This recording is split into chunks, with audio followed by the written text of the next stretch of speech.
आपकी चलेगा। The nurse would need to monitor the serum glucose level of client receiving which of the following medication owing its effect on glycogenolysis and insulin release.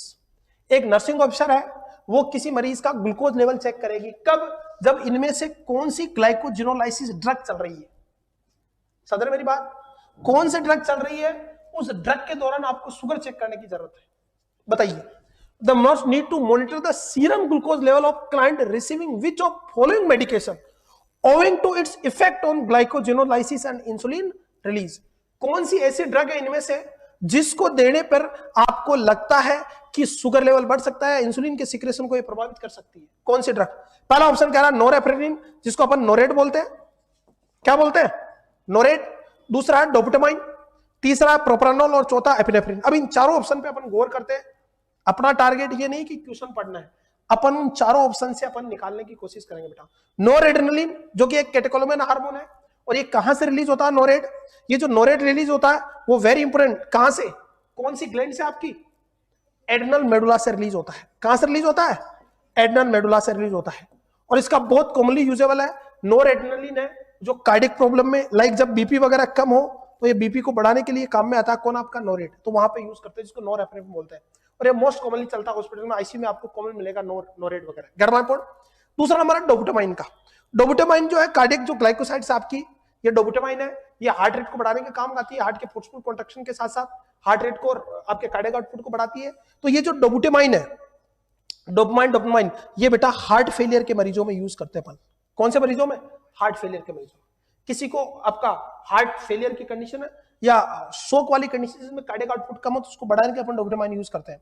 प्रोप्रानोल जो कि क्या है? एक beta blocker है। क्या है? बीटा ब्लॉकर है। और ये प्रोप्रानोल बहुत सारी जगह ड्रग ऑफ चॉइस है। परफॉर्मेंस एंजाइटी, कौन सी एंजाइटी? परफॉर्मेंस जो एंजाइटी है उसके अंदर ये ड्रग ऑफ चॉइस मानी जाती है। कौन सी? प्रोप्रानोल। क्लियर है आरिवास में? क्योंकि परफॉर्मेंस एंजाइटी में क्या होता है? टेकिकार्डिया। क्या होता है? टेकिकार्डिया। ये ड्रग कैसी है? बीटा ब्लॉकर है। हार्ट रेट को क्या करेगी? कम। इसके अलावा और भी काफी जगह इसका प्रॉब्लम, बीपी बढ़ी हुई है, काफी जगह इसका यूज होता है। किसका? प्रोप्रानोल का। क्लियर है? काफी जगह यूज होता है। और लास्ट कौन सी? एपिनेफ्रिन, जिसको अपन एड्रेनालिन बोलते हैं, जो कि एक कॉमन चलने वाला इंजेक्शन है। तो आप बताइए इसमें से कौन सी, पहले बात करूं मैं, अगर संदर्भ रखूं डायबिटीज में, इनमें से कौन कौन सी ड्रग नहीं दे सकते? बताइए डायबिटीज में। तो देखिएगा, एपिनेफ्रिन के बारे में बात करते हैं, एड्रेनालिन के बारे में, इसको समझते हैं, फिर इसका आंसर अब तुम खुद बताओगे आप लोग। चलेगा बच्चों, वेरी इंपॉर्टेंट, यहां पे डिस्कस करते हैं अपन। सबसे पहले बात करते हैं इंजेक्शन एड्रेनालिन की। मेडिकेशन यूज क्या है एड्रेनालिन का? तो एड्रेनालिन वेरी इंपॉर्टेंट, जो आपका, जिसको अपन एपिनेफ्रिन भी बोलते हैं। क्या बोलते हैं? एपिनेफ्रिन। ये हार्मोन है जो कहां से रिलीज होता है? वेरी वेरी इंपॉर्टेंट, कहां से? एड्रेनल मेडुला से। एड्रेनल मेडुला के अंदर कौन सी सेल पाई जाती है? फियोक्रोमोसाइट सेल। कौन सी सेल? फियोक्रोमोसाइट सेल पाई जाती है। वहां से ये रिलीज होता है। कौन? एड्रेनल हार्मोन, जिसको अपन इंजेक्शन एड्रेनल को रूप में देते हैं। कर्मापोन। और ये जो एड्रेनल फियोक्रोमोसाइट सेल से, जिसको अपन क्रोमेफिन सेल भी बोलते हैं, वहां से रिलीज होता है। कर्मापोन। समझ रहे मेरी बात? पूरा डिटेल में पढ़ते जाना इसको। कर्मापोन। ये जो एड्रेनालिन है, ये बेटा very important, is the part of catecholamine. किसका पार्ट है ये? कैटेकोलोमाइन का पार्ट है एड्रेनालिन। कैटेकोलोमाइन में कौन कौन आते हैं? तो नोर एड्रेनालिन आता है, जटमापोन। दूसरे नंबर पे कौन आता है? एड्रेनालिन। और तीसरे नंबर पे आता है डोपामाइन। डोपामाइन जिसको अपन क्या बोलते हैं? प्रोलैक्टिन इनहिबिटरी हार्मोन, पीआईएच भी बोलते हैं। कर्मापोन। इनमें से सबसे ज्यादा कौन होता है? 80% कौन होता है कैटेकोलोमाइन के अंदर? एडीआरई होता है। कर्मापोन। ये हार्मोन है जिसको अपन ड्रग के रूप में अपन लैब में तैयार करके देते हैं। इज इट क्लियर और नॉट? ये जो कैटेकोलोमाइन है, ये बेटा वेरी इंपॉर्टेंट, किसका काम करता है? सिंपैथेटिक नर्वस सिस्टम का काम करता है बॉडी में। किसका काम करता है? सिंपैथेटिक नर्वस सिस्टम का।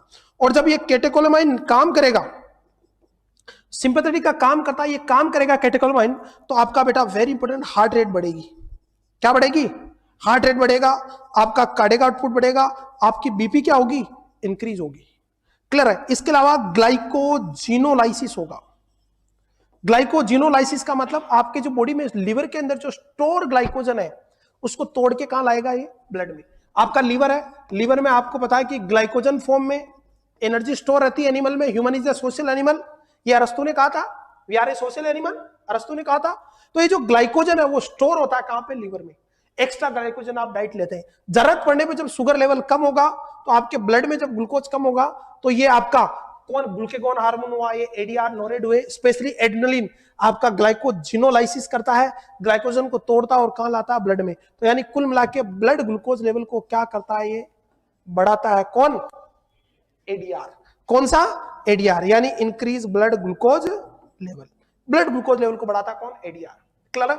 इसके अलावा ये सिंपैथेटिक का काम करता है, यानी स्ट्रेस में काम करता है। स्ट्रेस यानी तुम जब भागते हो तो हार्ट रेट बढ़ती नहीं बढ़ती है, हार्ट रेट बढ़ाता है, बीपी बढ़ाता है, कार्डियक आउटपुट बढ़ाता है, प्यूपिल को डायलेट करता है ये। इसके अलावा ये वेजोकॉन्स्ट्रिक्टर है बेटा, ध्यान रखना, ये कैसा एजेंट है, वेजोकॉन्स्ट्रिक्टर है, यानी ब्लड वेसल्स को क्या करता है, कॉन्स्ट्रिक्ट करता है यानी। और ब्लड वेसल्स कॉन्स्ट्रिक्ट होगी तो आपको पता है बीपी बढ़ेगी, कैर्मापोन। इसके अलावा ब्रोंकोडायलेटर एजेंट है ये, कैसा एजेंट है ये, ब्रोंकोडायलेटर, यानी जीवन रक्षा के लिए बहुत जरूरी है कौन, एडीआर। इसके अलावा बहुत सारे काम है, ये यूरिनरी रिटेंशन करवाता है, ड्यूटेरल मसल्स को क्या कराता है, ये रिलैक्स, इंटरनल स्पेक्ट्रम को कॉन्स्ट्रक्ट कराता है, कैर्मापोन। आरवास में प्रीमेच्योर इजैकुलेशन करा सकता है, गूज बम्प करा सकता है, बहुत सारे काम है इसके। जीआईटी से सिक्रेशन को क्या करता है, ये कम करता है, सिंपैथेटिक के काम करता है सारे के सारे कौन, एडीआर। अब मैं कह रहा हूं कि ये वेजोकॉन्स्ट्रिक्टर है, ब्रोंकोडायलेटर है, ब्लड ग्लूकोज लेवल को बढ़ाता है, आपका बीपी को बढ़ाता है, हार्ट रेट को बढ़ाता है और कार्डियक आउटपुट को बढ़ाता है कौन, एडीआर। कैटेकोलामाइन मेन कौन है, एडीआर 80 to 90% यही होता है सबसे ज्यादा, को डाउट है, अरे समझ रहे मेरी बात। अब इसका एडीआर का यूज कहां कहां होगा बताओ, इसके काम पता है तो यूज हो गया, बताओ। ये वेजोकॉन्स्ट्रिक्शन है, वेजोकॉन्स्ट्रिक्टर है, तो सुपरफिशियल ब्लीडिंग को रोकने के काम आ सकता है, नहीं आ सकता है? सुपरफिशियल ब्लीडिंग लाइक किसी को क्या है, एपिस्टेक्सिस है, क्या है, सुनना मेरी बात, किसी को क्या है, एपिस्टेक्सिस है। अब सुनते जाना, क्वेश्चन कैसे बनाऊंगा मैं, एक ही क्वेश्चन से 10-10 क्वेश्चन बनाते हुए पढ़ेंगे। अब ये थ्योरी वाला कंसेप्ट अपन छोड़ेंगे, इस बार अपन डिटेल में पढ़ेंगे, ओटीआईसी इमरजेंसी साथ ही चलेगी आपके टॉपिक के। और इस बार ऑलरेडी रिकॉर्डेड क्लास है वो तो रहेगी, जैसे सेल ट्यूसी वो तो पढ़ा ही रहे अपन। इसके अलावा मैं कुछ जो नए टॉपिक ऐड हुए हैं इस बार 2-3 सालों में, वो मैं आपको एक्स्ट्रा पढ़ाने वाला हूं सेशन में, समझ मेरी बात। तो एपिस्टेक्सिस है, सुपरफिशियल ब्लीडिंग है, बताओ एपिस्टेक्सिस कौन से प्लक्सेस में डैमेज होने से, यस कौन सा, कीसलबैक प्लक्सेस में। कौन से प्लक्सेस, कीसलबैक प्लक्सेस में क्या होगा प्यारे बच्चों, डैमेज। वहां पे एक एरिया होता है, कौन सा एरिया, लिटोरल एरिया। उस लिटरल आपके जो नाक है वहां पे इथमोइड आर्टरी, सुपीरियर लेटरल वाली इथमोइड आर्टरी वगैरह मिलती है आपकी, और क्या बनता है, कीसलबैक प्लक्सेस बनता है। और एरिया का नाम क्या होता है, लिटरल एरिया। उस जैसे कोई उंगली करता है या किसी को हाइपरटेंशन है, क्या है, इन सभी कारणों से क्या होगा, ये आपका कीसलबर्ग प्लक्सेस की जो कैपिलरी और आर्टरी वो डैमेज होगी, मरीज को क्या होगा, एपिस्टेक्सिस होगा। अब एपिस्टेक्सिस का मैनेजमेंट क्या है, सबसे बढ़िया क्या है, pinch the nose and lean forward. क्या करें आप, वेरी इंपॉर्टेंट, सबसे बढ़िया तरीका। लोग क्या करते हैं, सो जाते हैं, ऐसा नहीं सोना है क्योंकि एस्पिरेट करने की रिस्क है, ब्लीडिंग हो रही है, क्लियर है। आपको क्या करना, नोज को पिंच करना ताकि ब्लीडिंग पॉइंट का प्रेस हो। ब्लीडिंग को रोकने का सबसे बढ़िया तरीका क्या है, डायरेक्ट प्रेशर। क्या, कई बार क्वेश्चन आता है कि पेशेंट को ओपन ब्लीडिंग हो रही है, तो सबसे बढ़िया क्या तरह, स्ट्राइल गोज से, ऑप्शन में क्या आता है, स्ट्राइल गोज। स्ट्राइल गोज से क्या करना है, डायरेक्ट प्रेशर। वैसे ही आपका ब्लीडिंग हो रही है तो क्या करो आप, pinch the knows, direct pressure हुआ है, नोज को पिंच करना और लीन फॉरवर्ड आगे की तरफ ताकि ब्लड आपका एस्पिरेट ना हो। दूसरा अपन क्या करते हैं, वेरी इंपॉर्टेंट, एडीआर से पैकिंग करते हैं, स्वेब पैकिंग कर सकते हैं, नहीं कर सकते हैं, मैं इसीलिए बता रहा था इतनी माता बच्ची आपको। मैं अगर कहीं डिटेल में पढ़ा रहा हूं तो इसका संबंध उससे होगा, ध्यान रखना, जोड़ के पढ़ना है। सिलेक्शन लेने का सबसे बढ़िया तरीका यही है, और मेहनत करते रहे। सफलता एक दिन में नहीं मिलेगी, लेकिन एक दिन जरूर मिलेगी। झलक काजी बेटा लाइव मिलेगा और साथ में रिकॉर्डेड दोनों मिलेगा, समझ मेरी बात। तो एड्रेनलिन जो स्वेब है वो पैकिंग कर सकते हैं, या आपकी जो स्प्रिट आती है ना, स्प्रिट 70% एल्कोहल, कितना परसेंट, 70% एल्कोहल वाला जो स्प्रिट आता है उससे भी तुम क्या कर सकते हो, पैकिंग कर सकते हो। इज इट क्लियर और नॉट, मेरी बात को समझे आप, क्लियर है। नेक्स्ट, तो स्प्रिट से 70% एल्कोहल से अपन क्या करेंगे, पैकिंग करेंगे। कैट माय पॉइंट, स्प्रिट भी कैसी होती है, बोथ आर वेजो कॉन्स्ट्रिक्टर, इसीलिए सुपरफिशियल ब्लीडिंग या कहीं पे हल्की फुल्की ब्लीडिंग हो रही तो एडीआर का छिड़काव कर सकते हैं। कैट माय पॉइंट, क्योंकि एडीआर क्या होता है, वेसो कॉन्स्ट्रिक्शन। यस यस बेटा, टेस्ट सीरीज भी है क्लास। चले आगे, नेक्स्ट देखिएगा, तो अपन pinch the nose and lean forward होना, अगर एपिस्टेक्सिस हो रही है मोस्टली क्वेश्चन बनता है कि कौन से प्लेक्सस, किस ब्लड प्लेक्सस में डैमेज होना और लिटरल एरिया डैमेज होगा। इसके अलावा एक और क्वेश्चन बनता है कि कौन सी आर्टरी शामिल नहीं है, लेटरल पैलेटरी आर्टरी शामिल नहीं है, थ्रोट आर्टरी, तो वो भी अपन आगे डिस्कस करेंगे जैसे क्वेश्चन पढ़ेंगे उसके साथ। अभी मैंने बेस बना के छोड़ा, फिर इसको वापस एक बार पढ़ाऊंगा ताकि मैं डीप में पढ़ा सकूंगा। इतना याद है ना तो डीप में आगे पढ़ा पाऊंगा, क्योंकि नोट सेट को अगर आपको क्लियर करना है तो आपको आखिरी छोर तक, समुद्र की उस सीमा तक जाना पड़ेगा, तब जाके आपका सिलेक्शन होगा। और ये थ्योरी बहुत इंपॉर्टेंट है। अभी आपने पेपरों का पैटर्न देख लिया होगा, डायरेक्ट गाइड से क्वेश्चन नहीं आते, क्वेश्चन बनाए जाते हैं। आजकल एग्जामिनर क्वेश्चन बनाता है, और क्वेश्चन बनाता है तो जब आपके थ्योरी के कंसेप्ट क्लियर होंगे ना, तभी आप, और बिल्कुल घबराए नहीं, 75 दिन का समय आराम से निकाल सकते हैं। रोज 5-6 घंटे भी पढ़ोगे ना तो 75 दिन में 6 घंटे से गुणा करो तो लगभग 300-400 घंटे होते हैं, आराम से निकाल सकते हो। इतना ही सिलेबस है, क्लियर है। कंपटीशन नहीं है मार्केट में ज्यादा। स्पीड 70% भी क्या है, वेजो कॉन्स्ट्रिक्टर है, तो अपन एल्कोहल जो आता है ये अपन इन दोनों से पैकिंग करेंगे। तो सुपरफिशियल ब्लीडिंग में अपन एडीआर का क्या कर सकते हैं बच्चों, यूज कर सकते हैं। दूसरा very very important, COPD and asthma में, किसमें सीओपीडी और अस्थमा के अटैक आते हैं, तो वेरी इंपॉर्टेंट अपन एडीआर से नेबुलाइज कराते हैं। कई बार एड्रेनलिन से क्या करते हैं, नेबुलाइज कराते हैं। या अगर तुम नेबुलाइज नहीं करा रहे हो तो सक्शन कर सकते हैं आप बेटा, वेरी वेरी इंपॉर्टेंट।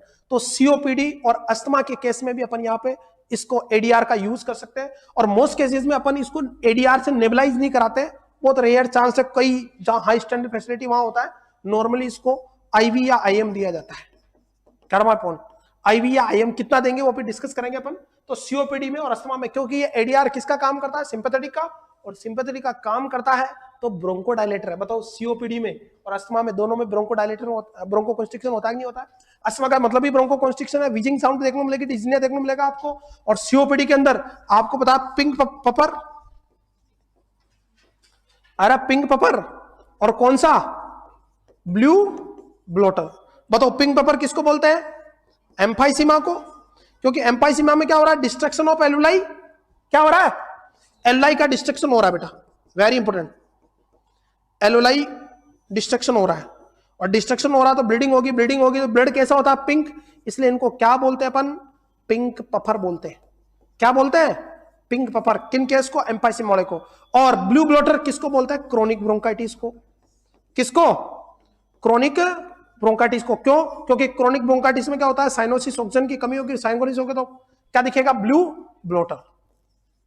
तो ब्लू ब्लोटर और पिंक पफर हो गया, क्लियर। इसमें क्या होगा, यहां पे भी ब्रोंको कॉन्स्ट्रिक्शन होगा, ब्लीडिंग वगैरह हो रही है, उनको रोकने के लिए अपन क्या यूज करेंगे, एडीआर देते हैं इमरजेंसी के केस में, क्लियर बच्चों। नेक्स्ट देखिएगा, कोई डाउट है बच्चों।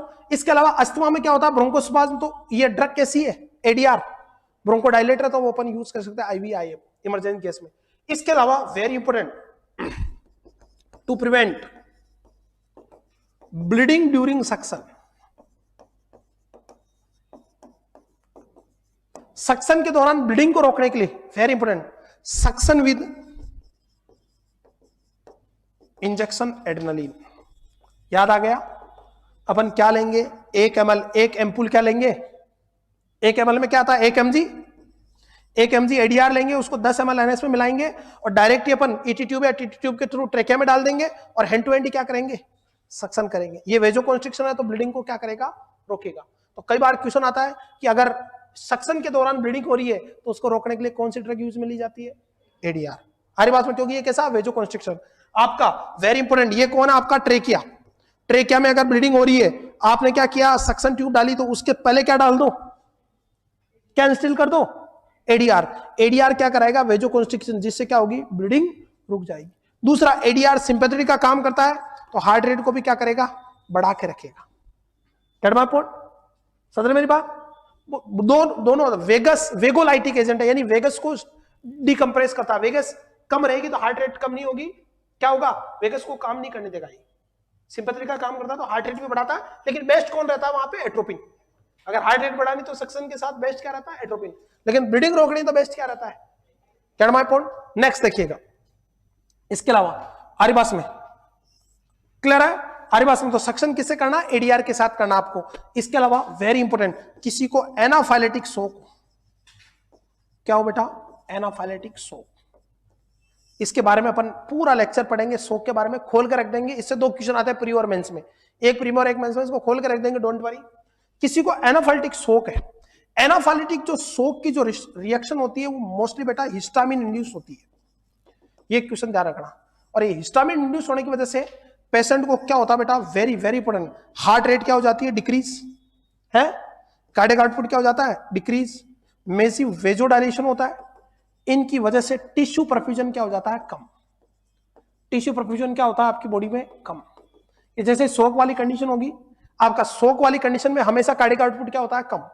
कार्डियक आउटपुट कम होगा तो जो आपके डिफरेंट बॉडी के टिश्यू है, खुद हार्ट को भी ब्लड सप्लाई क्या हो जाएगी, कम। और कम होगी तो उसका जो परफ्यूजन है, ऑक्सीजन परफ्यूजन है वो कम हो जाएगा। तो उसको ट्रीट करने के लिए आरी बात में अब एनाफिलेक्टिक रिएक्शन हो सकती है बेटा ड्रग इंड्यूस्ड। मोस्टली कैसे होती है, ड्रग इंड्यूस्ड, कर्मापूर्ण। और इसका जो एग्जाम्पल है वो कौन है, पेनिसिलिन। कौन सी, पेनिसिलिन। पेनिसिलिन अगर आपने दिया और अगर वो एलर्जी कर गई और आपने डोज दे दी तो एकदम कौन सा रिएक्शन हो सकता है, एनाफिलेक्टिक रिएक्शन। इसके लिए कौन सी एंटीबॉडी जिम्मेदार है, आईजी एंटीबॉडी। कौन सी, आईजी एंटीबॉडी। ये IG antibody immunoglobulin E epsilon, ये आईजी एंटीबॉडी जो सबसे रेयर पाई जाने वाली एंटीबॉडी है, बॉडी में सबसे कम मात्रा में पाई जाने वाली एंटीबॉडी कौन सी है, आईजी। क्लियर है, ये आईजी एंटीबॉडी इंड्यूस होता है कौन सा, आपका एनाफिलेक्टिक रिएक्शन। क्लियर है, कौन सा रिएक्शन, और इसके द्वारा वेरी इंपॉर्टेंट, आईजी एंटीबॉडी द्वारा, क्योंकि आईजी एंटीबॉडी किसको डैमेज करती है, मास्ट सेल को डिस्ट्रक्ट करती है। और मास्ट सेल से क्या रिलीज होता है, हिस्टामिन। हिस्टामिन क्या करता है बेटा, हार्ट रेट को कम कर देता है, कार्डियक आउटपुट को कम करा देता है, मेसिव वेसोडाइलेशन होता है, एकदम शोक वाली कंडीशन हो जाती है। तो इस तरह से आईजी एंटीबॉडी के द्वारा मीडिएट कौन सी रिएक्शन हो जाती है, एनाफिलेक्टिक रिएक्शन। इसी को अपन बोलते हैं टाइप फर्स्ट, या इसी को बोलते हैं इमीडिएट रिएक्शन। याद आ रहा है कि नहीं आ रहा है, इसी को क्या बोलते हैं, इमीडिएट रिएक्शन। कर्मापूर्ण। तो ये जो आईजी एंटीबॉडी द्वारा मीडिएट होती है, जैसे इसका एग्जांपल है पेनिसिलिन ड्रग देना, कर्मापूर्ण, कर्मापूर्ण, ड्रग एलर्जी हो जाना आरिवास में। तो अब इसका मैनेजमेंट क्या है, तो मैनेजमेंट के लिए अंदर अगर वेरी इंपॉर्टेंट एनाफिलेक्टिक रिएक्शन हो रही है तो ड्रग ऑफ चॉइस क्या रहेगा, इंजेक्शन एड्रेनालिन। क्या रहेगा, इंजेक्शन एड्रेनालिन। कर्मापूर्ण। कैसे देंगे, तो दो रूट आप प्रिफर कर सकते हैं, या तो आप दे सकते हैं सबक्यूटेनियस, या आप दे सकते हैं आईएम। क्या दे सकते हैं, आईएम। अब ये कब देंगे, जब मरीज को एनाफिलेक्टिक शोक हो, एनाफिलेक्टिक रिएक्शन हो विदाउट शोक, विदाउट शोक। मतलब एनाफिलेक्टिक रिएक्शन हो गई, हिस्टामिन रिलीज हो रहा, बॉडी में मैसिव इन्फ्लेमेशन हो रहा, लेकिन अभी शोक नहीं हुआ है, यानी टिश्यू परफ्यूजन मेंटेन है, तब आपको सबक्यूटेनियस और क्या देनी है, आईएम। अगर शोक हो गया तो आईएम देने का फायदा नहीं भाई, बिकॉज बॉडी में ब्लड सर्कुलेशन क्या है, कम, तो तुम ड्रग दोगे तो वो इफेक्ट नहीं दिखाएगा जाके। समझ रहे मेरी बात, इसलिए वहां पे आपको एनाफिलेक्टिक रिएक्शन है विदाउट शोक, गर्मापन विदाउट शोक, आरिवास में, तो आप यूज कर सकते हैं सबक्यूटेनियस और आईएम बेस्ट रहता है आईएम। यहां पे इन दोनों का जो डाइल्यूशन रेशियो रहता है वो 1:1000 रहता है बेटा। डाइल्यूशन रेशियो कितना, 1:1000। कर्मापन कितना, 1:1000। इज इट क्लियर और नॉट, आरिवास में। इसमें मोस्ट जो बेस्ट जो रूट रहता है वो कौन सा रहता है, आईएम। लेकिन अगर आपसे पूछ ले कि फास्टेस्ट एक्शन किसका होता है तो सबक्यूटेनियस का। छोटी छोटी बातें और सिलेक्शन। अरे समझ रहे मेरी बात, शोक होगा तभी आप, शोक के सिम्टम नहीं होने चाहिए, एनाफिलेक्टिक रिएक्शन हुई है, एलर्जी हुई है, लेकिन शोक नहीं हुआ, ऑक्सीजन आपका टिश्यू परफ्यूजन अभी भी मेंटेन है, एकदम हाइपोटेंशन सीवियर हाइपोटेंशन नहीं हुआ, तब आप क्या दोगे, सबक्यूटेनियस। उसमें फास्ट रूट जो सबसे तेजी से काम करता है वो कौन होता है, सबक्यूटेनियस। लेकिन बेस्ट क्या रहता है, आईएम। आपको 1:1000 के रेशियो में, मतलब डायरेक्ट एम्पूल को लगाना है। जो डाइल्यूट आता है एम्पूल, वो आता ही क्या, 1000 अनुपात का मतलब 1 mg पर ml। 1 ml में कितना mg होता है आपको पता है, आपने अगर एडीआर का इंजेक्शन देखा है तो एडीआर का इंजेक्शन 1 ml का ही आता है, और वो 1 ml के अंदर ही ड्रग आती है, तो मतलब 1 mg आता है 1 ml में। इस रेशियो को क्या बोलते हैं, 1:1000। क्यों, क्योंकि 1 ग्राम में कितने, 1000 मिलीग्राम होते हैं आरिवास में, वही आप 1 लीटर में कितने, 1 किलो डालोगे। इसका मतलब है कि 1 किलो का 1 लीटर में 1 किलो, या 1 ml में 1 mg, इसका मतलब ये है। तो आपका जो डाइल्यूशन रेशियो वो कितना होता है, 1:1000 1 mg पर ml के हिसाब से। ज्यादा डीप नहीं जाना, आप कंफ्यूज हो जाएंगे। कर्मापन 1:1000 यानी 1 mg पर ml के हिसाब से देते हैं। डोज कितनी देंगे, तो 2 केस है आपके पास, अगर अडल्ट है तो अडल्ट में आप कितना लगाओगे? 0.3 से लेके 0.5 mg, या आप कह सकते हैं 0.5 ml तक लगा सकते हैं बिना डाइल्यूशन के। बिना डाइल्यूशन के सबक्यूट लगा सकते हैं, या क्या लगा सकते हैं? आईएम लगा सकते हैं। बिना डाइल्यूशन के आप कितना? 0.3 से 0.5 mg। यहां डाइल्यूट नहीं करना है। अडल्ट है और अगर चिल्ड्रन है, तो बच्चे है, तो आपको 0.01 mg पर केजी ऑफ बॉडी वेट के हिसाब से लेना। बच्चों में कितना? 0.01 mg पर केजी ऑफ बॉडी वेट के हिसाब से देना है। बट ध्यान रखना यहां पे एक विशेष जो आपको बात ध्यान रखनी है, यहां पे क्लियर है, आपको not more than 0.3 mg, total 0.3 mg से ज्यादा डोज नहीं जानी चाहिए, यानी 0.3 ml से ज्यादा डोज नहीं जानी चाहिए, क्योंकि डाइल्यूट नहीं किया आपने। अरे समझ रहे मेरी बात? गर्मा पॉइंट समझ रहे मेरी बात? आप 1 ml का मतलब क्या होता है? 1 mg, तो 0.3 से लेके 0.5 mg का मतलब 0.3 से 0.5 ml हो गया। तो आधा ml तो दे किसको? अडल्ट को, और चिल्ड्रन को 0.0 mg, बहुत कम डोज है। और मैक्सिमम कितनी? 0.3 mg। अरे समझ रहे मेरी बात? मैक्सिमम है वो भी डोज, उससे ज्यादा नहीं देना है। सबको समझ में आ रहा है बच्चों? आनंद आ रहा है? चलिएगा। आनंद नहीं भी आ रहा तो लेते रहना है। आ रही बात में? चलिएगा बच्चों, नेक्स्ट देखिएगा, वेरी इंपॉर्टेंट। चले आगे, नेक्स्ट देखिएगा बच्चों, 0.1 mg पर केजी ऑफ बॉडी वेट आपका 0.01 mg बच्चों के अंदर देते हैं। और अगर आपको इंट्राट्रेकियल देना है, क्या देना है? जब आपका हार्ट ब्लॉक हो गया, मान लो एनाफाइटिक रिएक्शन या किसी इंट्राट्रेकियल देना है, तो बच्चों में वही आपका 0.01 से लेके 0.03 mg पर kg of body weight. IV दे रहे हो, आपका आईवी दे रहे हो आप, अगर आप इंट्राट्रेकियल दे रहे हो, आईटी दे रहे हो, तो इंट्राट्रेकियल रूट से कई बार देते हैं ना अपन, स्पेशली न्यूनेट्स में। किसमें? न्यूनेट्स में। न्यूनेट्स में आपको पता है सीपीआर देते हैं, न्यूनेट रजिस्ट्रेशन करते हैं, तब आप कितना दे सकते हो? 0.01 से लेकर 0.03 mg पर केजी बॉडी वेट के हिसाब से दे सकते हो। Gate my point? समझ रहे मेरी बात को? तो ये तो डोज होगी किसकी? अडल्ट की, बच्चों की और न्यूबॉर्न की। कब? जब आपको न्यूनेट रजिस्ट्रेशन करना, सीपीआर देना है न्यूनेट्स को। Gate my point? अब आते हैं, अगर आप आईवी देना चाहते हो, क्या देना चाहते हो? मरीज को एनाफाइटिक रिएक्शन है, क्या है मरीज को? एनाफाइटिक रिएक्शन है विद साइन सिम्टम ऑफ शोक, मतलब शोक भी साथ में है, मतलब टिश्यू परफ्यूजन क्या हो रहा है? टिश्यू परफ्यूजन क्या हो गया? डिक्रीज हो गया, मतलब ऑक्सीजन ही नहीं मिल रही है, ब्लड ही नहीं जा रहा है टिश्यू तक। तो तुम अगर आईएम आईवी दोगे तो एब्जॉर्ब ही नहीं होगा, तो तब आपको क्या देना है? सॉरी, आईएम या सप्लीमेंट दोगे तो एब्जॉर्ब नहीं होगा, तो तब आपको क्या देना है? प्रीफर्ड जो रूट रहेगा वो क्या रहेगा? आईवी। क्या रहेगा? आईवी। और यहां पे अगर आईवी देते हो तो रेशियो 1:10,000 का डाइल्यूशन रेशियो रहेगा। कितना? डोज वो की वही रहेगी, डाइल्यूट किस में करना है? समझ रहे हैं? अब बताओ, अगर तुम आईएम दे रहे हो, तो आईएम दे रहे हो तो 1 mg किस में आ रहा है? 1 ml में। तो तुमने कितना लगा दिया? 0.5 mg देना तो आधा ml लगाया। लेकिन तुम्हें आईवी देना है, तो आईवी तो आधा ml 1 ml लगाओगे तो वही केनला में फंस के रह जाएगा। प्रैक्टिकली सोचने की बात है ना, करवा पॉइंट रटना नहीं है, समझना चीजों को। तुम क्या करो? इस ड्रग को डाइल्यूट कर दो। क्या कर दो? डाइल्यूट। तो इस ड्रग को क्या करो? 1 ml का जो एम्पूल है आपके पास, उसको 9 ml NS में क्या करो? डाइल्यूट। तो टोटल कंटेंट कितना तैयार हो गया? 10 ml। और उसी के अंदर ड्रग मिक्स हो गई। 10 ml में कितनी ड्रग है? 1 mg। कितने mg? क्योंकि ड्रग की मात्रा थोड़ी कम होगी, ड्रग तो वही 1 mg रहेगी। तुमने क्या कर दिया? उसको डाइल्यूट। कर माय पॉइंट? फिर उसमें से कितना लगा दो? 5 ml लगा दो तो आधा mg चला गया। 6 ml लगा दिया तो 0.6 mg चला गया। 3 ml लगाया तो 0.3 mg लग गया। पर आईवी कब? जब आपके शोक के सिम्टम हो, क्योंकि ब्लड सप्लाई प्रॉपर नहीं है, तो तुरंत आपको पहुंचाना, ये आपका इमरजेंसी ड्रग है, समझ रहे? तब आईवी में आपको डाइल्यूट कितना रखना? 1:10,000। डोज वही रहेगी जो चल रही है, लेकिन इससे भी फास्ट फूड कौन सा है? सबक्यूटेनियस। अगर मान लो उससे भी काम नहीं चल रहा तो आप इंट्राकार्डियक रूट से डायरेक्ट दे सकते हैं बेटा। कौन से रूट से?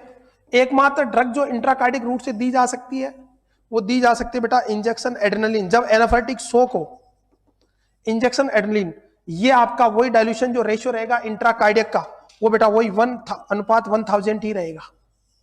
यानी डायरेक्ट ड्रग को भरना है एम्पूल को, 1 ml लेना, आपको पूरा 1 ml लगा देते हैं, वहां आधा mg या 1 mg ऐसे देते हैं, पूरा वहां पे 1 mg भी लगा सकते हैं। अगर कार्डियक अरेस्ट आ गया एकदम, मान लो किसी को तुमने क्या दिया, पेनिसिलिन, पेनिसिलिन ने रिएक्शन कर दी, इमीडिएट रिएक्शन अल्फाटिक, आईजी एंटीबॉडी बनी, बहुत ज्यादा histamine, bradykinin, tissue necrosis factor, alpha beta वगैरह, इंटरल्यूकिन्स, बहुत सारे आपके केमिकल मैसेंजर रिलीज हो रहे हैं, उन्होंने एकदम हार्ट को काम करना कर दिया बंद। अब मरीज को तुरंत बताना है, तुम आईवी दोगे तब तो टाइम लग जाता है, तो क्या करते हैं अपन, क्या करते हैं 18 गोज का जो कैनला होता है ना, उसकी निडल लेते हैं। वो निडल आपको पता है इतनी लंबी होती है 18 गोज की। अरे समझ रहे मेरी बात? किस कलर का आता है? 18 ग्रीन कलर का। तो जो ग्रीन कलर का केला, या तुम ग्रे कलर का 16 नंबर का भी ले सकते हो, उसका स्टाइलेट लेना है। क्या लेना है?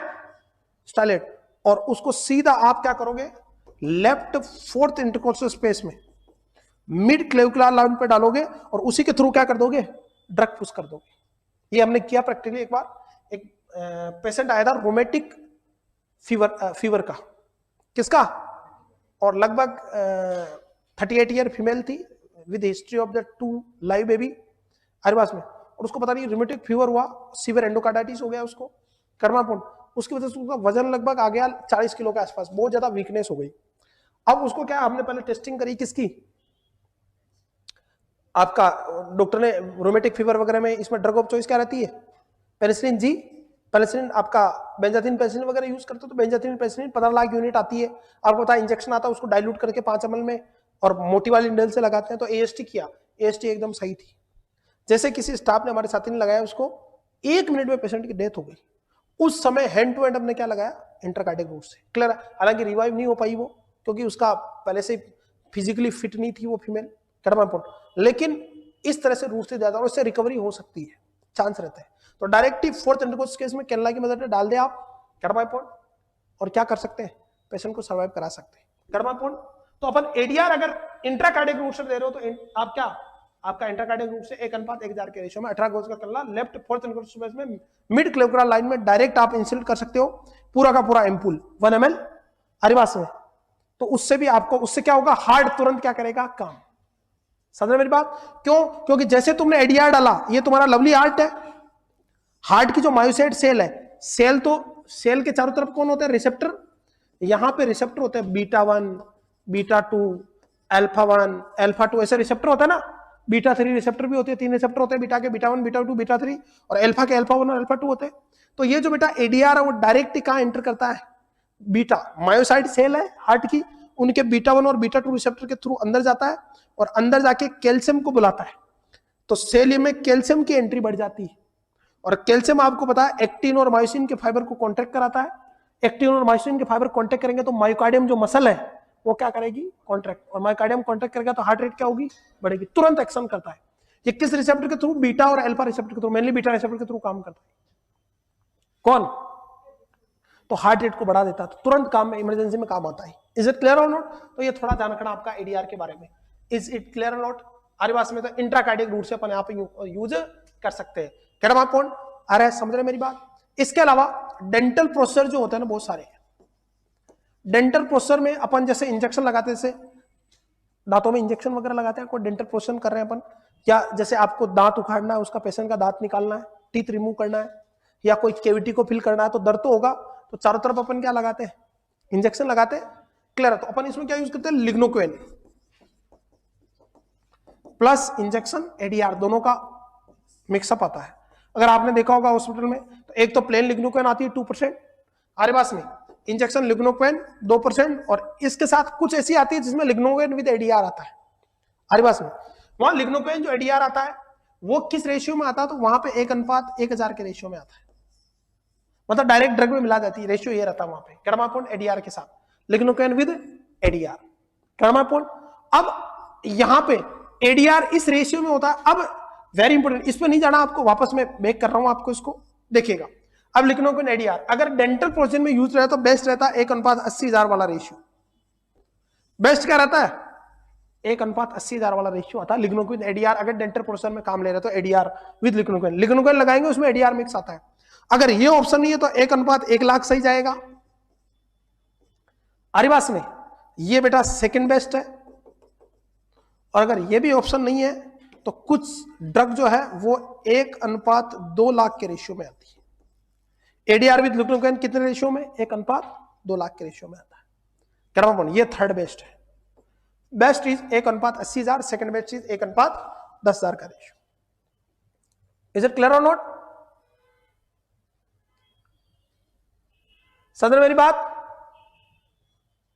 शीतल बेटा ये क्लास 9 बजे वाली चल रही है, पढ़ाई करो आप, चलेगा। चले आगे नेक्स्ट। तो यहां पे 1:2 लाख के रेशियो से आपका यहां पे क्या होगा? डायल्यूशन कर सकते हैं आप। क्लियर? बेस्ट क्या रहता है? 1:80,000। इसके अलावा एक क्वेश्चन और बनता है कि लिग्नोकेन जो ड्रग है, लिग्नोकेन जो कि एक लोकल एनेस्थेटिक है, कैसी है? लोकल एनेस्थेटिक्स है। और किस कैटेगरी की ड्रग है? Sodium channel blocker. कैसी है ये? सोडियम चैनल ब्लॉकर है। आपको बताइए कर्मापॉन। और ये ड्रग ऑफ चॉइस है, बताओ किसमें? किसी को टोर्साडी दी पॉन्डिसरिथमिया है, जिसमें क्यूआरएस कॉम्प्लेक्स वाइड होता है, उसके अंदर ड्रग ऑफ चॉइस रहती है। और जहां पे कौन काम नहीं आ रही, अमाइडोरन काम नहीं आ रही, वहां पे लिग्नोकेन काम आती है। कर्मापॉन बिकॉज दिस इज द किस कैटेगरी ड्रग है? सोडियम चैनल ब्लॉकर है, एरिथमिया में यूज ली जाती है। अरे डिसरिथमिया में, एरिथमिया के ट्रीटमेंट में काम आती है कौन? लिग्नोकेन। तो लिग्नोकेन जो है उसके साथ वाई एडीआर मिक्स क्यों मिक्स करते हैं, ये क्वेश्चन है मेरा। तो इसका पर्पज क्या बेटा? एडीआर अगर मिक्स करते हैं तो एडीआर अगर लिग्नोकेन तो इंक्रीज पोटेंसी ऑफ ड्रग, यानी जो ये लोकल एनेस्थेटिक है इसकी पोटेंसी की कार्य क्षमता को बढ़ाती है कौन? एडीआर। एक क्वेश्चन ये आता है, ये क्वेश्चन आ चुका, बहुत इंपॉर्टेंट है बेटा। अरे बस दूसरा प्रिवेंट ब्लीडिंग। माइनर जो सर्जरी होती है, माइनर ओटी आपको एडीआर विद लिग्नोकेन से कर देते हैं, क्योंकि एडीआर कैसा है? वेजो कॉन्स्ट्रिक्शन। तो छोटी मोटी सर्जरी में ब्लीडिंग को भी रोकेगा। और इसका जो मेन काम है वो इस लिग्नोकेन की पोटेंसी को, मतलब इसके एनेस्थीसिया के इफेक्ट को लंबा करता है। अगर प्लेन लिग्नोकेन दोगे तो आधा घंटा 1 घंटा काम करेगी, तुम उसमें एडीआर मिक्स वाला दोगे तो 1.5 से 2 घंटे तक काम कर सकती है लोकल एनेस्थेटिक, और उसको पेन नहीं होगा पेशेंट को। कर्मापॉन। तो इसीलिए एडीआर और लिग्नोकेन मिलाया जाता है। कोई डाउट है?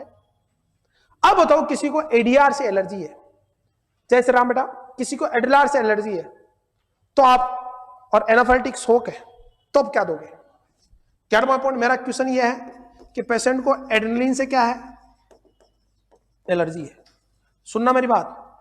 Then drug use in very very important, किसमें? Anaphylactic shock. तब क्या दोगे बताइए? तब आप बेस्ट यूज करोगे इंजेक्शन ग्लूकेगोन। कौन सा? Injection glucagon. अरे समझ रहे हैं क्या यूज करोगे? Injection glucagon. लगभग 1.5 mg के आसपास ये दिया जाता है बेटा, आईएम या सबक्यूटेनियस रूट से। कर्मापॉन समझ रहे? फर्स्ट ये रहेगी अगर उससे एलर्जी है, अगर उससे काम नहीं चला तो सेकंड क्या यूज करोगे? Injection noradrenaline. अरे क्या दोगे? Injection noradrenaline. क्लियर है? इसके अलावा एनाफाइलेटिक शॉक है अगर पेशेंट को, तो फ्लूइड कौन सा दोगे? आपका 1 से 2 लीटर से ज्यादा फ्लूइड नहीं देना है। और बेस्ट रहता बेटा वॉल्यूम एक्सपेंडर से एनएस होता बेटा, नॉर्मल सलाइन बेस्ट रहेगा शॉक में। ध्यान रखना कौन सा? Normal saline. क्लियर है? अरे कौन सा सलाइन? और यहां पे इमरजेंसी कैलना लगाना है, कौन सा? 16 गोज वाला, जिसका नाम है किस कलर का होता है?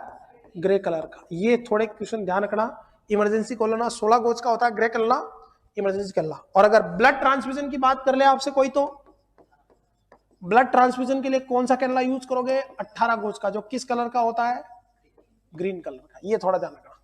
और अगर इमरजेंसी कैनला की बात करें जिसमें हैवी फ्लूइड देना पेशेंट को, तो क्या यूज करोगे आप? वेरी इंपॉर्टेंट, क्या? 16 गोज का ग्रे कलर का। तो एनएस लगा देंगे 1 से 2 लीटर बॉडी टेम्परेचर पे। क्लियर है? हर बात में 20 से 30 ml पर केजी बॉडी वेट देंगे। फिर बाद में मेंटेनेंस डोज चलाएंगे 10 ml पर केजी बॉडी वेट के हिसाब से। फ्लूइड भी देंगे पेशेंट को, बाकी सिम्टोमेटिक मैनेजमेंट करेंगे। फिर बाद में अपन कोर्टिकोस्टेरॉइड भी यूज करते हैं एंटी इंफ्लेमेटरी के तौर पे, पेंटोसिड वगैरह लगाते हैं, ओंडेम वगैरह देते हैं ताकि वोमिटिंग नहीं हो, मेटोक्लोप्रामाइन वगैरह देते हैं। मल्टीपल मैनेजमेंट चलेगा। क्या नाम है? तो ये एनाफाइलेटिक शॉक और उससे रिलेटेड आपकी बातें हुई बेटा। और IM कितना देना, IV कितना देना, ये अपन ने जाना, इसको डबल रिवाइज कर लेना, आपको याद हो जाएगा। समझ रहे मेरी बात? नेक्स्ट बात करते हैं अपन यहां पे, वेरी इंपोर्टेंट तीसरा, not use ADR in very important MI diabetic patient. Why? हालांकि इमरजेंसी में तो यूज करते हैं, पर आपको, अब मैं ये कह रहा हूं कि डायबिटिक में कॉन्ट्रा इंडिकेटेड नहीं है, पर कोशिश करना नहीं यूज करें, लेकिन इमरजेंसी है तो करना पड़ेगा। अब MI में क्यों यूज नहीं करते? क्योंकि एड्रेनलिन क्या करता है, हार्ट रेट को बढ़ाता है, और MI में हार्ट रेट पहले से क्या है, बढ़ी हुई है, और हार्ट रेट बढ़ने से हार्ट की ऑक्सीजन डिमांड बढ़ेगी। हार्ट को अगर ज्यादा काम कराओगे, पहले से अटैक आ रखा है, मायोकार्डियल इंफार्क्शन हो रखा है, फिर और क्या होगा, ऑक्सीजन की डिमांड बढ़ेगी, लेकिन ये ऑक्सीजन की डिमांड की पूर्ति नहीं कर पाएगा, हार्ट रेट बढ़ेगी ना। हमारी बात में क्लियर? और तुम ADR दोगे तो और हार्ट रेट बढ़ेगी, तो डबल काम करेगा, डबल काम करेगा तो हार्ट को ज्यादा ब्लड चाहिए, और पहले से ब्लड क्या है, मिल नहीं रहा है, और अटैक आने के चांस है। इसलिए जब एड्रेनलिन आप MI का अटैक आए तो ADR का यूज नहीं करना। इसके अलावा डायबिटिक वाले पेशेंट में कोशिश करना कि ADR यूज ना हो, इमरजेंसी में तो कर ही लेंगे। वही बिकॉज ये कैसा हार्मोन है, कैटाबोलिक हार्मोन है। कैटाबोलिक हार्मोन का मतलब ये ग्लाइकोजनलाइसिस करता है, ग्लाइकोजिनोलाइसिस करता है। ग्लाइकोजिनोलाइसिस का मतलब आपके जो लीवर में 100 ग्राम ग्लाइकोजन स्टोर है, और मसल में कितना स्टोर है, 400 ग्राम, यानी टोटल बॉडी में कितने ग्राम ग्लाइकोजन स्टोर है, 500 ग्राम। तो इन ग्लाइकोजन को, वेरी इंपोर्टेंट, ये तोड़ता कौन, ADR, और किस में बदल देता है, ग्लूकोज में। तो इसकी वजह से ब्लड ग्लूकोज लेवल क्या होगा, बढ़ेगा, यानी हाइपरग्लाइसीमिया करता है कौन, ADR। आपकी बॉडी के अंदर जो स्टोर ग्लाइकोजन है, कौन प्यारों, स्टोर जो ग्लाइकोजन है, उस स्टोर ग्लाइकोजन को क्या करता है, ये ब्रेक करता है और ब्लड में लाता है। ग्लाइकोजन ब्लड में आएगा तो ब्लड में ग्लूकोज का लेवल बढ़ेगा नहीं बढ़ेगा, हाइपरग्लाइसीमिया। बताओ डायबिटीज में ऑलरेडी क्या है, क्लियर है। तो जब ADR दे रहे हो तो ग्लूकोज लेवल भी चेक करना है। समझ रहे मेरी बात? कोई डाउट है बच्चों? तो आपके एक क्वेश्चन बनता है, ग्लाइकोजन एनिमल्स के अंदर, ह्यूमन इज सोशल एनिमल, किसने कहा था, अरस्तु ने। ये शब्द किसने कहे थे, अरिस्टोल, अरिस्टोल के शब्द है। अरस्तु ने कहा human is social animal, human is social animal, कि मनुष्य एक सामाजिक प्राणी है। अरे जानवर है कि नहीं है, बहुत सारे तो अनसोशल भी है, हमारी बात है कि नहीं है, क्लियर है। अपने पूर्वज क्या थे, बंदर थे कि नहीं थे, तुम्हारे होंगे, हमारे तो इंसान ही थे, नहीं समझे। तो सोशल एनिमल है, अरस्तु ने कहा था। तो एनिमल के अंदर जो स्टोरेज फूड होता है वो कौन होता है, ग्लाइकोजन। और इस ग्लाइकोजन को स्टोर कौन कराता है, इंसुलिन, और तोड़ के कौन लाता है, ग्लूकेगॉन और ADR दोनों लाते हैं। समझ मेरी बात? तो ये ग्लूकोज लेवल को बढ़ाता है। इसीलिए अब अपने क्वेश्चन पे वापस लौटते हैं अपन, चलिएगा। क्वेश्चन क्या कह रहा है कि nurse would need to monitor the serum glucose level of a client receiving which of the following medication owing to effect on glycogenolysis. ये ग्लाइकोलाइसिस नहीं, क्या है, ग्लाइकोजिनोलाइसिस एंड इंसुलिन रिलीज। तो कौन सी ड्रग बढ़ाती है ग्लाइकोजिनोलाइसिस को, वेरी इंपोर्टेंट, कौन सा, नोरेफ्नेफ्रिन। अगर ये वर्ड नहीं होता, कौन सा, तो इसका आंसर क्या जाएगा प्यारों, D is the right answer. ये रहा आपका एड्रेनलिन इंजेक्शन, 1 mg बराबर 1:1000 के रेशियो में। समझ रहे, 1 ml का इंजेक्शन आता है, 1:1 के रेशियो में आता है। कैडमापोन एम्पूल भी आते हैं, इसकी वाइल भी आती है। नेक्स्ट, अब क्वेश्चन में ग्लाइकोजिनोलाइसिस पूछा, इसलिए अगर क्वेश्चन में नहीं पूछता तो ये भी आंसर जाता, वाई, यस। ये इसलिए तो कहता हूं एम्स ना है ना, एम्स की खासियत है, एम्स आपसे टफ पेपर नहीं पूछेगा, आपका दिमाग का लेवल, वो ज्ञान नहीं पूछता आपको। 1 लाख रुपए जो सैलरी देगा ना, वो आपका ज्ञान नहीं देखेगा, वो क्या देखेगा, लक्षण कितने के, तुम्हारे लक्षण देखेंगे कि तुम इमरजेंसी में क्या कर सकते हो। मेरी बात को समझ रहे हैं आप? वो देखेगा कि तुम मैनेज कर पाओ नहीं, उसने कंडीशन दी है यहाँ पे। इसलिए कहता हूं छोटी छोटी बातें और सिलेक्शन। अगर ये ऑप्शन में नहीं होता तो ये भी आंसर सही था, वाई। अब देखना, बिकॉज प्रोप्रानोलोल क्या है बेटा, प्रोप्रानोलोल क्या है, क्या है प्यारों, बीटा ब्लॉकर है। ये बीटा ब्लॉकर क्या करती है, वेरी इंपोर्टेंट, आपका जो पेनक्रियाज है, पेनक्रियाज की जो मोस्टली टेल वाले पार्ट में कौन सी सेल पाई जाती है, बीटा सेल। और ये बीटा सेल क्या रिलीज करती है, इंसुलिन। क्या रिलीज करती है, आरबास में। और ये बीटा सेल जो है ना, सेल तो नॉर्मल सेल होती है जिसके अंदर न्यूक्लियस भी है, माइटोकॉन्ड्रिया रफ ईआर है। यहाँ पे कौन सा रिसेप्टर होता है, बीटा रिसेप्टर। इन बीटा रिसेप्टर के थ्रू ये काम करती है और इंसुलिन का सिक्रेशन होता है। मेरी बात को समझ रहे हैं? ये ड्रग कैसी है? Beta blocker. ये रिसेप्टर को ब्लॉक कर देगी तो इंसुलिन बनेगा क्या? नहीं बनेगा। तो प्रोप्रानोल क्या करती है? डिक्रीज इंसुलिन, और इंसुलिन सिक्रेशन कम होगा तो हाइपरग्लाइसीमिया होगा नहीं होगा? तो बीटा ब्लॉकर भी अवॉइड करता है किसमें? Contra indicated in diabetes mellitus, because beta blocker आपकी बीटा सेल ऑफ पेनक्रियाज है, उनको क्या करती है? ब्लॉक, जिससे इंसुलिन सिक्रेशन क्या होता है? कम। और डायबिटीज में पहले से इंसुलिन क्या है? कम। इसलिए बीटा ब्लॉकर कॉन्ट्रा इंडिकेटेड है डायबिटीज में। तो ये भी हाइपरग्लाइसीमिया करते हैं, लेकिन उसने ग्लाइकोजिनोलाइसिस प्रोसेस से नहीं करते, ये डायरेक्ट इंसुलिन को सिक्रेशन कम करा के करते हैं। लेकिन क्वेश्चन में क्या पूछा? ग्लाइकोजिनोलाइसिस। इसीलिए क्या आंसर दिया? भेजे हम उसकी बात।